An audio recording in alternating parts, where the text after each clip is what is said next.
Hello everyone, welcome to Shorthand Battle. I am Divya and I am going to dictate you a legal passage of 500 words at the speed of 105 words per minute. So be ready for the dictation. 3, 2, 1 and go. It may be mentioned that a writ petition under Article 32 of the Constitution was filed by a member of the Central Administrative Tribunal contending that the decision in S.P. Kumar versus Union of India and others 1987 1 SCC 124 equated the Central Administrative Tribunal with the High Court and therefore its chairman should be equated with the Chief Justice of a High Court and the Vice Chairman and members must be equated with the sitting judges of the High Court in all respects.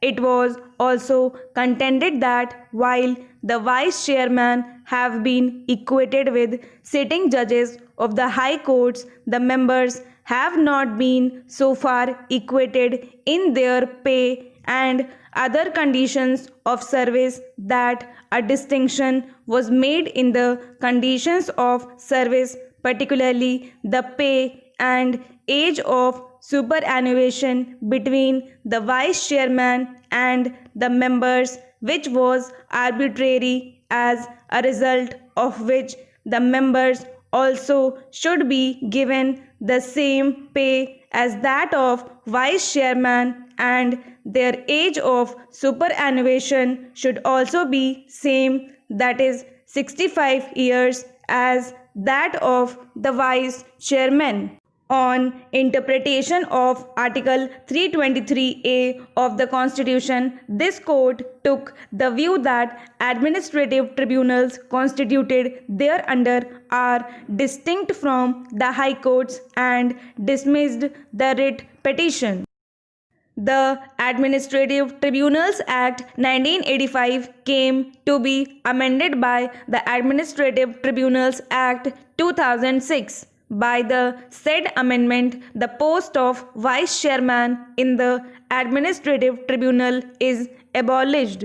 A new provision, that is Section 6 Clause 2, is introduced which modifies the qualifications for appointment as administrative member in the tribunal.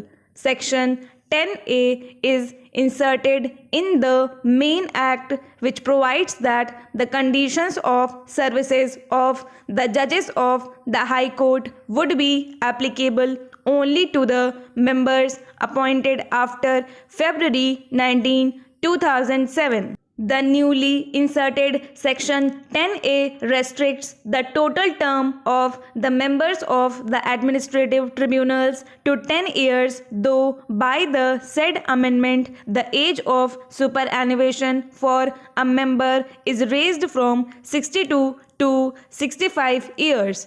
Further, Section 10A postulates consideration of a case of a member for reappointment by selection committee after February 19, 2007. Section 12, Clause 2 of the Administrative Tribunals Act 1985 is amended and power is conferred on the appropriate government to designate a Vice Chairman for the purpose of performing certain duties and functions of the Chairman. The case of the petitioner is that the post of Vice Chairman was in existence in the administrative tribunals since its inception, which enabled the judges of various high courts to opt for the Central Administrative Tribunal and provided an opportunity in the nature of promotion to the members of the administrative tribunals to the post of Vice Chairman. According to the petitioner, the abolition of the said post now would create anomalous situation in the structure as well as administration of the tribunals if any High Court judge is to be appointed only as a member, and therefore the abolition of the post of vice chairman is unconstitutional. Stop.